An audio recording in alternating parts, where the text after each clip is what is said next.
Gente, olha que legal. A Lorena e o Daniel construíram esse foguete, né, Daniel? Sim. Explica aqui pra gente como que é o foguete, como é que funciona. Olha, gente, o foguete primeiro tem um lugarzinho pra poder sentar. Olha. Que aqui Tem outro aqui? Sim.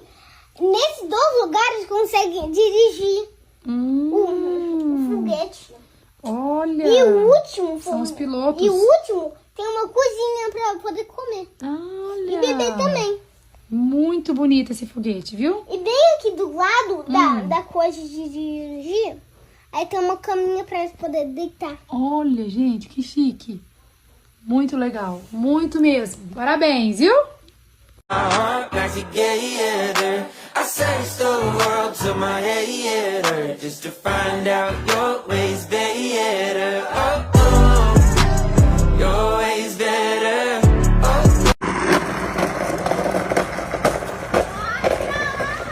Uau!